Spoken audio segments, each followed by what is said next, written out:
Talking about chicks and ironing. You live the rock and roll lifestyle. I do, don't I? Pretty hard.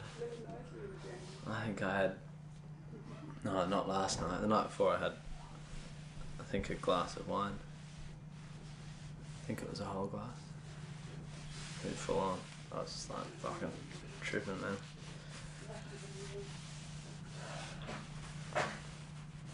Someone was like, "Do you want a half?" And I was like, "No, fuck no, I just want the whole thing."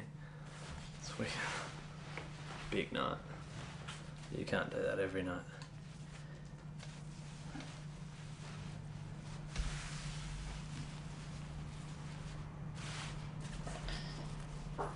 But you know, I reckon in some ways having a glass of wine could just put you onto a whole other plane of consciousness. Really open up a whole new world of spirituality. You know, and people who don't take wine will never experience that. Because it's, you know, because they don't know what they're missing. But like, I reckon try everything once.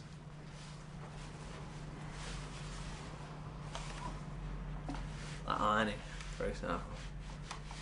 Like not everyone irons. But I've always ironed. I was just thought, I knew it was something I liked doing.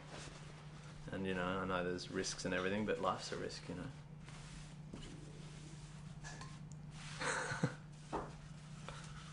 know. Young people watching Rage, I'm Tim Minchin. I'm guest programmer on this weekend. I got chosen because I'm a highly respected rock and roll artist. Or because I'm a pianist who writes songs about boobs.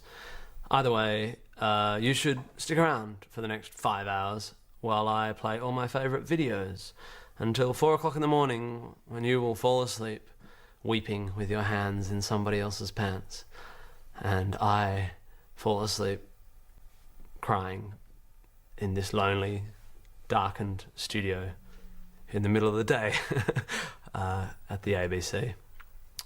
It's pretty cool. This is a pretty cool life. Join me for 5 hours of my very cool life. Oh yeah, baby, I'm a rocking motherfucker. I was made for loving you. It's gonna be stuff like that mostly. So I think the world can be divided into two types of people. People with excellent taste in music and art, and people who think Freddie Mercury was the greatest songwriter ever to live. I'm very much in the second camp. Speaking of camp, this is Crazy Little Thing Called Love by Queen.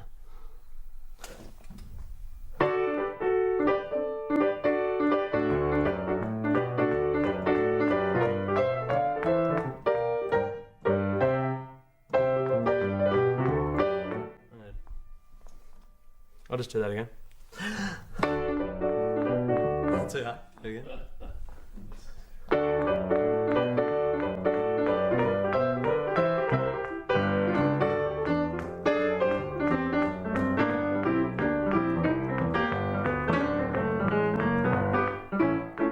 I don't know the song.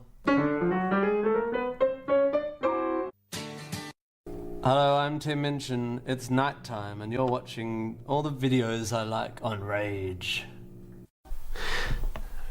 Ray Davies is not only a genius, but he has really weird teeth, which I think's a wonderful attribute in a singer-songwriter. This is the Kinks, You Really Got Me.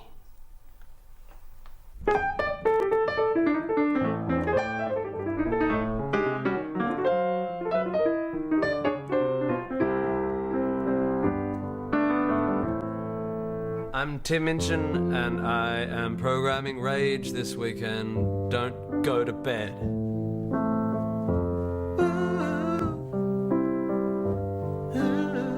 Yeah. I'm gonna work it out.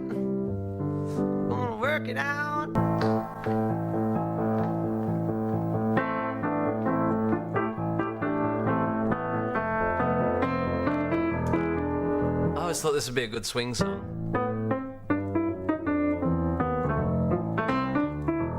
Yeah, tonight, ooh, we're gonna let it all. I don't know the words. Kiss are inspirational in songwriting, attitude, and makeup, hair. I think probably if you're bringing up children and you want role models to show your children it's how they should live their lives, I think any Kiss video is worth a play. This, however, is probably the peak of their work. It's I Was Made for Loving You by Kiss. I did this is a true story, I did an interview with an American journalist recently who went on to write an article that described me as the meatloaf of comedy, which I was flattered by, I think, except that maybe that just means I'm really fat and self-indulgent. Yeah, I can take that on board. I think that's fair enough. When I was growing up in the 90s, late 80s, this next band represented everything that was deep and brooding and arty, and I really wanted to be that. I wanted to be one of those, you know, those bands that get interviewed on shows like this and they're really cool and they like compete to see how little they care, and they answer with like 3 words max, and then as the interview goes on, like they just end up like this. And they're all like, oh my God, I'm touring so hard, and my life is so hard, and I'm just a rock star. And they end up answering questions like, so how's your tour going? And they look at each other and go, like that. I want to be one of those guys.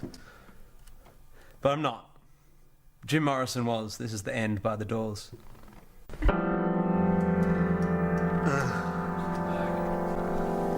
Oh my God, I'm so sexy and rock and roll. I'm so indie. Where's my people mover?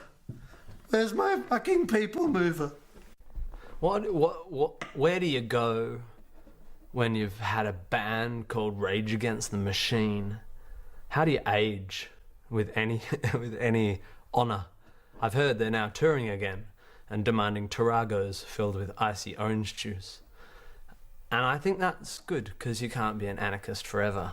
But for the period that they were, they made me want to fight. Briefly. This is Killing in the Name of. Hello, this is Tim Minchin, and you're on Rage. So everyone thinks that Perth is such a small city that everyone knows each other, and that's true. I'm from Perth, and these next guys are from Perth. I jammed with a couple of these guys once. They were called Freud's Pillow, and then about the following week they formed another band, wrote about 3 songs in about 3 days, and entered campus bands under the name of Eskimo Joe. And you know, the rest is pretty much history, although I'll always remember the lead singer as I knew him in a play I did at the University of Western Australia, where he played my son, and the image that is burned in my mind is of him curled up on a kitchen table with a fish wrapped in newspaper, masturbating. We were young. Art had no boundaries.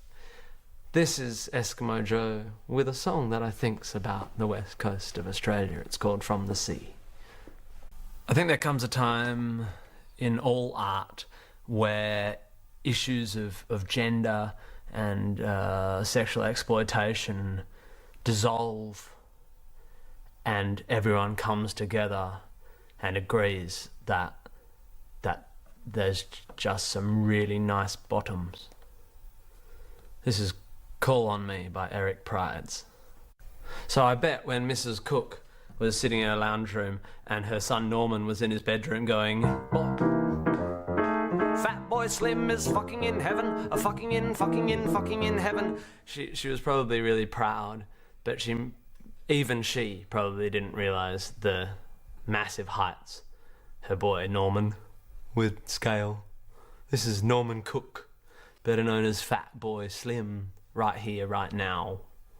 He lives in Brighton, where there's stones on the beach. I've been there. I've seen his house. So this is a song I filmed a clip for in England on an airstrip in Guildford.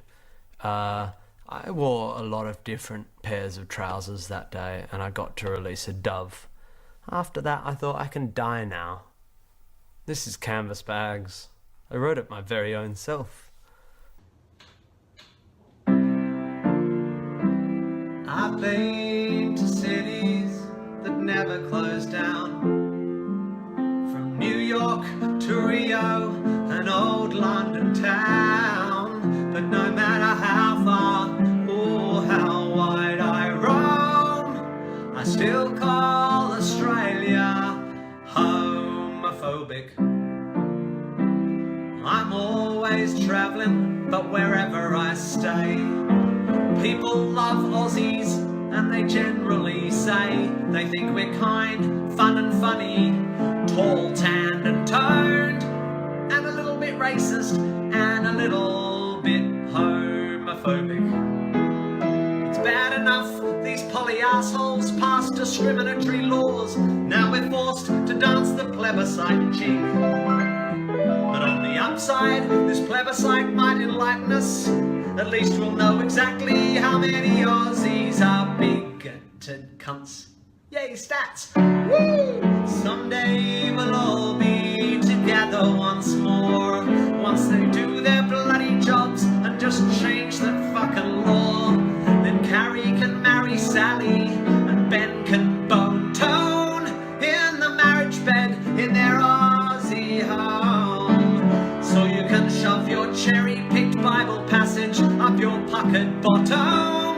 Your attempt to keep Australia in the past will be a failure, because most of Australia ain't homophobic.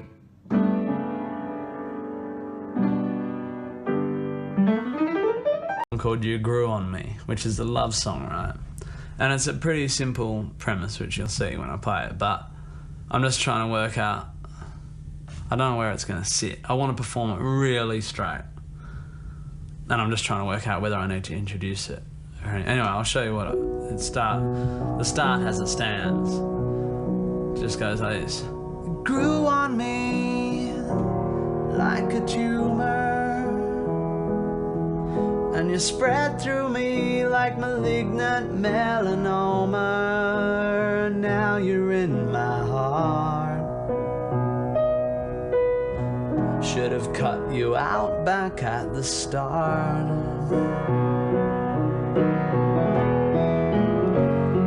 And now I'm afraid there's no cure for me, no dose of emotional chemotherapy can hold my pathetic decline.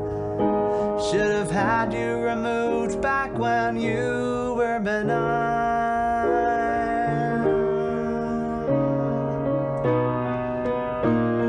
I picked you up like a virus, like my ninja fucking cockle meningitis. Now I can feel my legs. When you're around, I can't get out of bed. I've left it too late to risk an operation. I know there's no hope for a clean amputation. The successful removal of you would probably kill me too.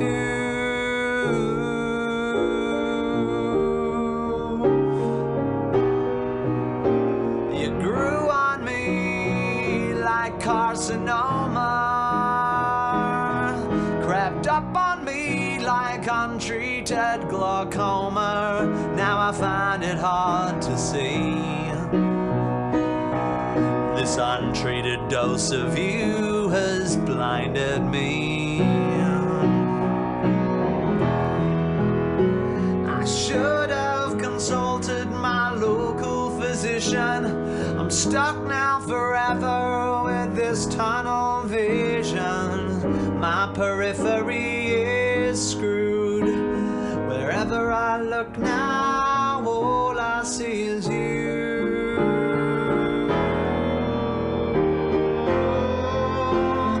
When we first met, you seemed fickle and shallow, but my armor was no match for your poison arrow. You are stuck inside my chest. If I tried to take you out now, I might bleed to death.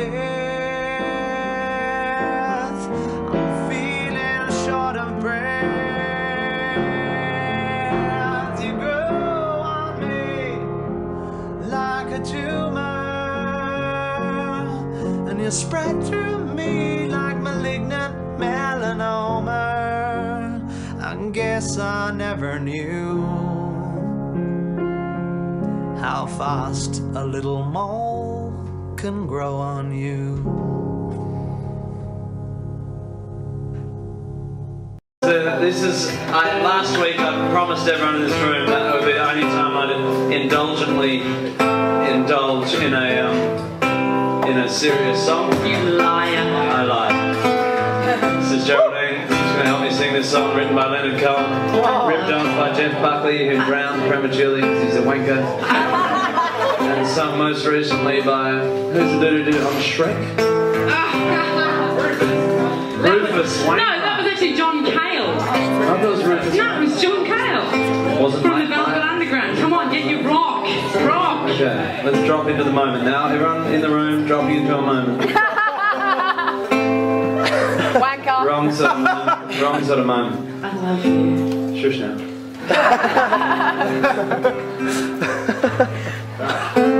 I heard there was a secret chord. You're fucking kidding. David played and pleased the Lord. But you don't really care for music, do ya? But it goes like this: the fourth, the fifth, the minor fall, and the major leave. The battle came composing. Hallelujah. Hallelujah. Hallelujah. Hallelujah. Don't embarrass yourself.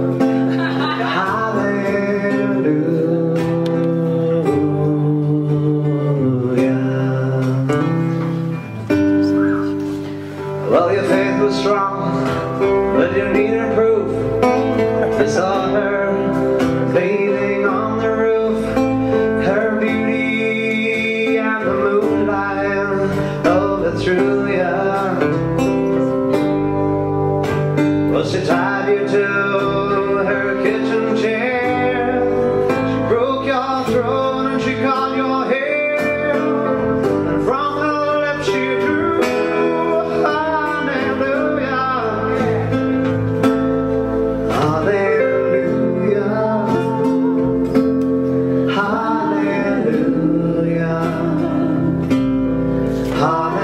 Hallelujah. Hallelujah.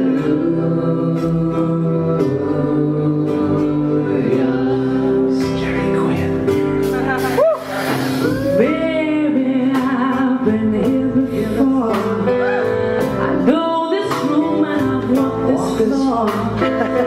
I used to live alone before I knew you. I've seen your flag on the marble arch. Love is not a victory march. It's a cold and it's a broken. Hallelujah. Hallelujah.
was a God above.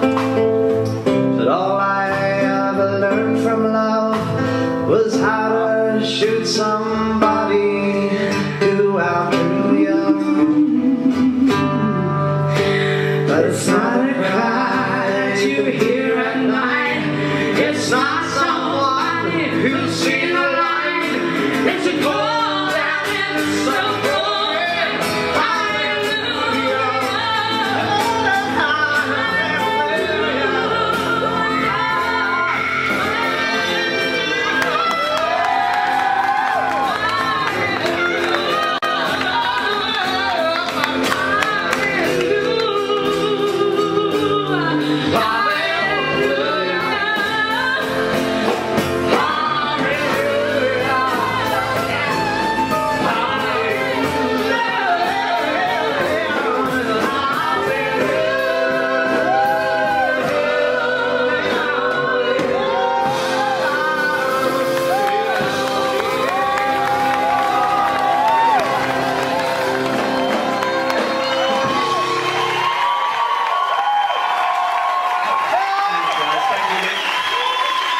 Tim Minchin, Nick Mariotti, Jerry Quinn.